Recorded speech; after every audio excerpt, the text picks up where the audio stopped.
world of living things, where the surge of life, wrought by nature's silent magic, brings forth the abundance that sustains our life.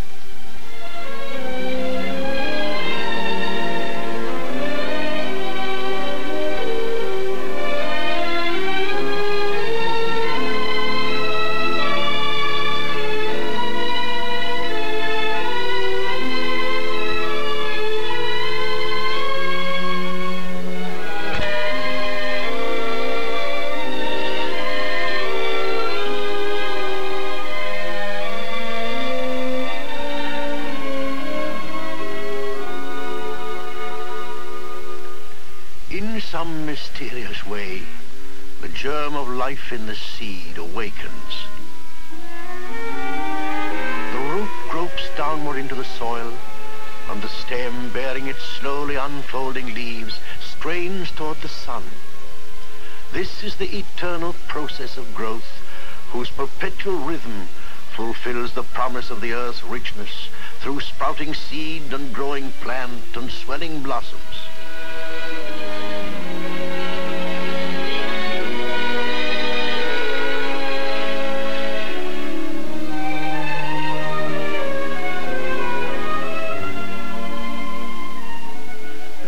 Turn to follow the sun's daily path across the sky, seeking the light they need to grow and function.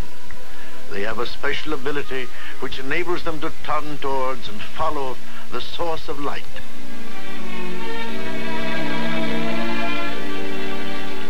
Certain leaves are very sensitive. The mimosa feigns death when struck.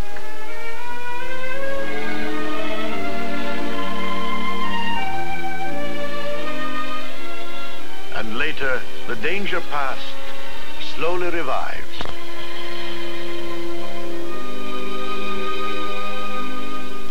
In the leaf is a factory with machinery to manufacture food.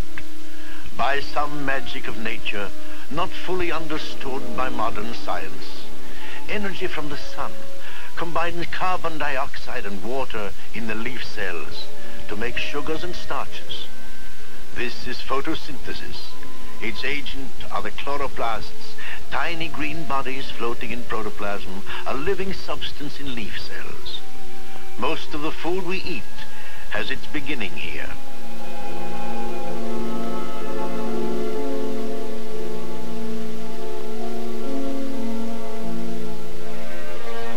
Roots perform an equally important and complex function, the intake of plant food from the soil. On each root are thousands of tiny, thread-like root hairs which help to absorb minerals dissolved in water from the soil. Here is a root hair, highly magnified, carrying plant food into a root.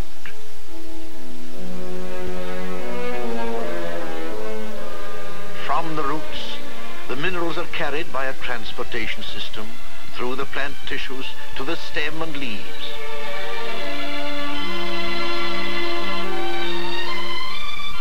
Arriving at the leaf, the solution is distributed to the cells, where it is transformed into substances useful to the growing plant.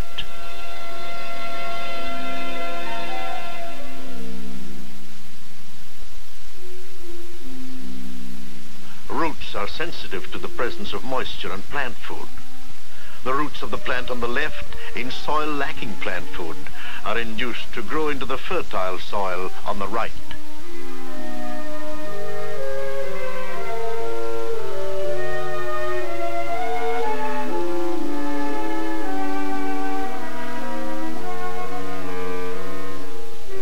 Roots also have the ability to avoid obstacles.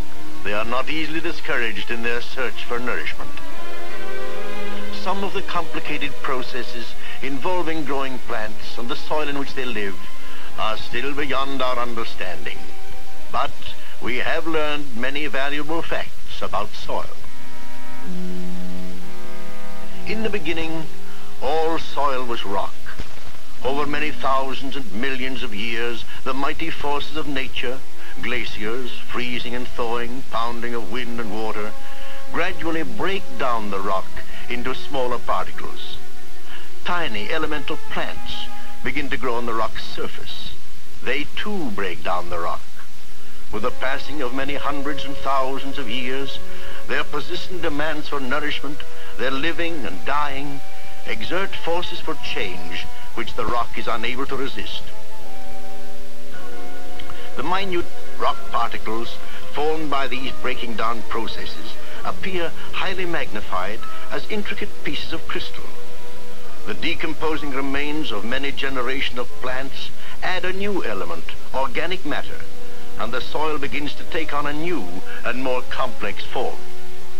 Through centuries of time, layer upon layer of soil is built upon the mother rock. The soil's character, like that of humans, is influenced by its heredity and environment, the nature of the parent material, climatic conditions, and the kind of plants which have grown and are growing in it. The top layer, or topsoil, is composed of fine rock particles combined with organic matter in various stages of decay.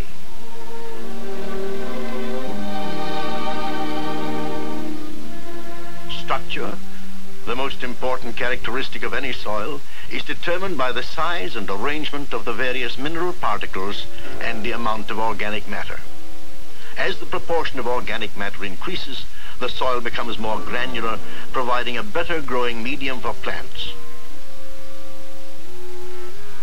In its final stages of decay, soil organic matter appears as a dark mass called humus. Its individual particles, microscopic in size, give new life to the soil. They form a glue-like substance which cements the soil into granules and improves its structure. A granular structure has an important effect on a soil's water-holding capacity. The heavy clay soil on the right lacks organic matter and has poor structure. The soil on the left is granular with good structure. Water is readily absorbed by the sponge-like organic soil and tends to be evenly distributed throughout all the particles.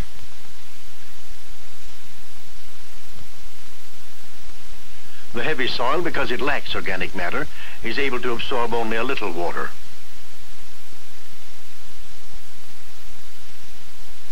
In this case, the soil on the left has a good proportion of organic matter, while that on the right, light sand, has very little.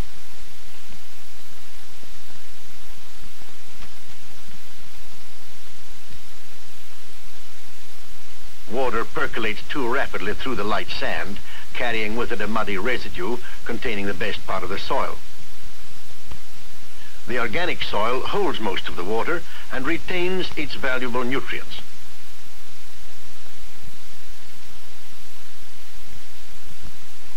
The effect of still water on two types of soil shows that light soil, low in organic matter, begins to disintegrate almost immediately. And the other, its structure fortified by organic matter, keeps its original form. Deficiency of organic matter leaves any kind of soil in a weakened condition to meet even the gentlest forces of nature. The destroying power of wind is far from gentle, but is effectively resisted by the durable structure of the organic soil on top. The lighter soil is rapidly carried away by the wind.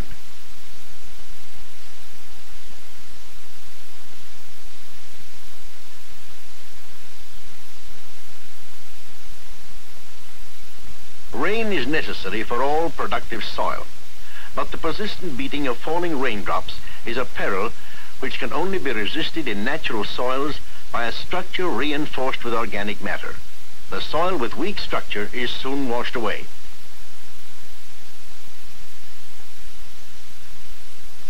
Under natural conditions, soils with unstable structure cannot resist the erosive force of raindrops and runoff water. In this field of heavy clay, deficient in organic matter, the valuable surface soil is being washed away, exposing the unproductive subsoil. It cannot withstand the shock of raindrops. Soil with good structure keeps its original character while absorbing the water it needs. Grass or stubble cover acts as a protective umbrella. The roots add fiber, binding the soil particles together. Roots need air as well as water to live and perform their vital functions. Pore spaces around the granular particles allow the soil to breathe, providing a healthy condition for growing plants. When rain falls on this type of soil, it is absorbed at a medium rate, not too fast or too slow. The surface structure is not damaged, and its sponge-like quality allows it to hold water and nutrients for use by the roots. Where the soil is light with insufficient organic matter, water runs through too rapidly. The plants are cheated because the minerals and moisture they need are carried away out of reach of the roots. Heavy soil with poor structure becomes compacted, preventing the absorption of both air and water necessary for healthy root growth. The water runs off and is lost to the plant. Unhealthy soil produces unhealthy plants. Evidence of this condition, especially if caused by mineral deficiencies in the soil, may be seen in certain visual symptoms displayed by the plants. The yellow leaf center tells of nitrogen deficiency in this soil. Burning around the edges, lack of potassium. Purple leaves, shortage of phosphorus. Stunted plants and decreased production are indications of mineral deficiency and soil depletion, which result when the laws of the soil universe are abused or ignored. Plants living in unhealthy soil and the animals which consume them are vulnerable to many conditions of malnutrition and disease.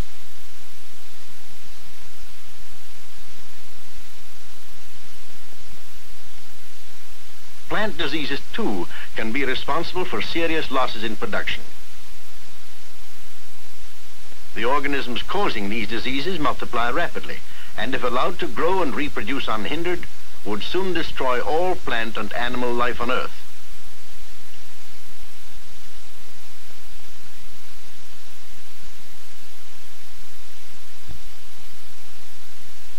Fortunately for plants and for us, nature has many ways of keeping these destroyers in check. One of these is antibiotics. Here, in microscopic view, are two soil organisms surrounded by the spores of a disease-causing fungus. As the spores develop, the organism on the right produces a substance called antibiotic, which prevents further growth of the harmful fungus.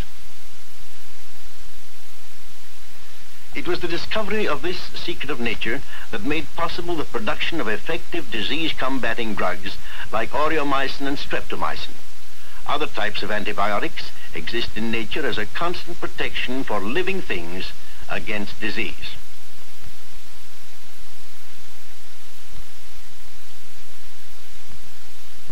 The soil is teeming with millions of these tiny living organisms: bacteria, fungi, nematodes, protozoa, and many others.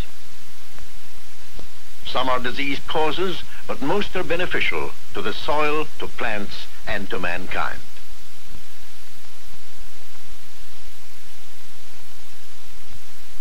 In the process of getting food for themselves, they change complex organic and mineral substances into simpler forms which plants can use.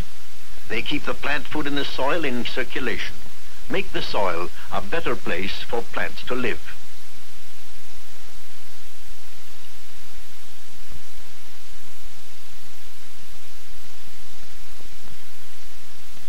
Some organisms, like the nitrogen-fixing bacteria living within the roots of legumes, seem to have a mutual assistance agreement with the plant. As if in payment for the privilege of living in the plant, the bacteria extract nitrogen from the air and make it available to the plant through nodules on the roots.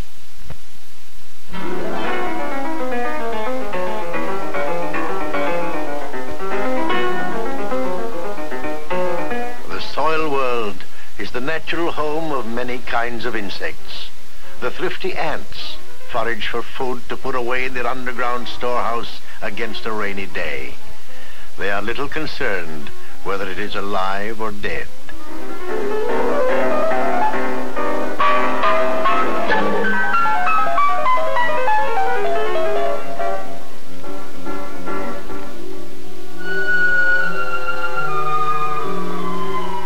They even keep herds of aphids, as we do cows, to provide them with milk.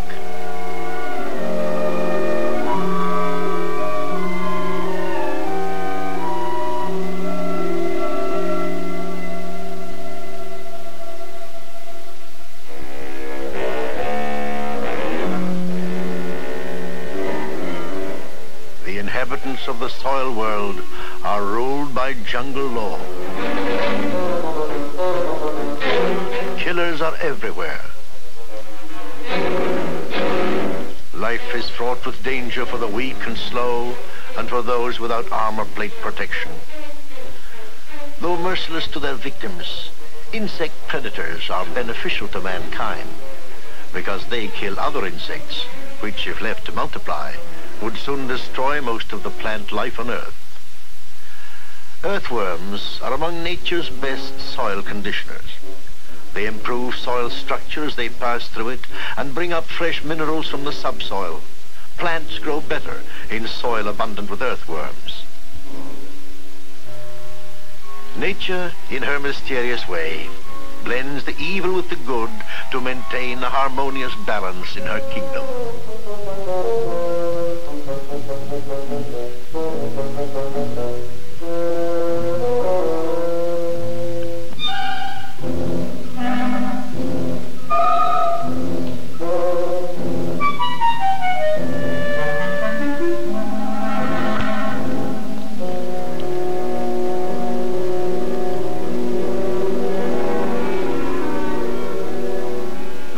Are nourished by the dead, and the never-ceasing cycle of life flows on.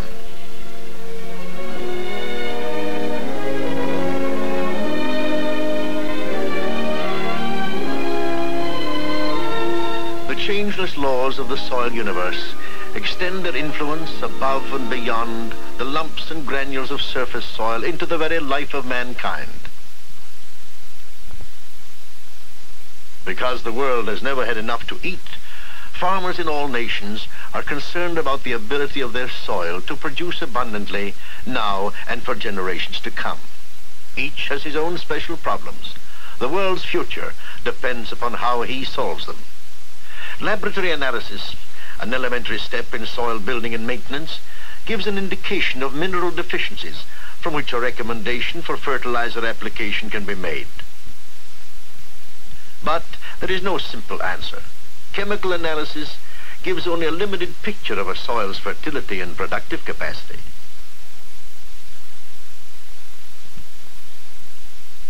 Fertility deficiencies can be corrected by the application of commercial fertilizers, especially where heavy cropping demands are made on the soil each year.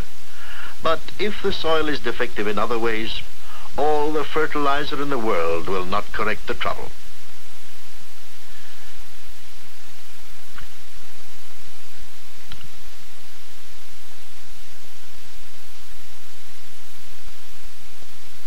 Good husbandry requires an understanding of the laws of the soil universe and how they apply to each particular condition. In some parts of the world, for example, legumes and forage crops can be used in the rotation as soil builders. In a good soil management program, the byproducts of their growth improve soil structure and fertility. Their extensive root systems add to the organic content of the soil.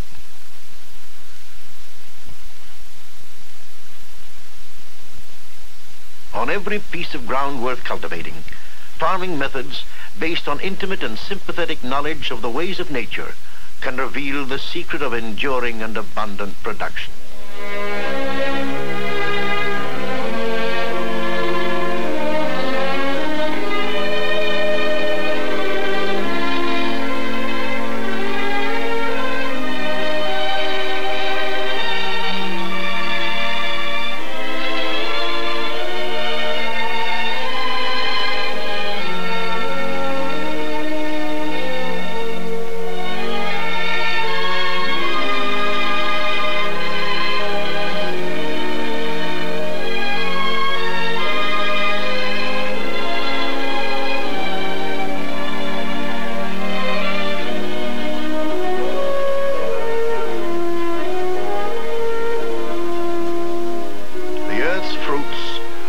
Products of the soil universe whose laws never change. Only by understanding and working through those laws can we continue to reap its abundance.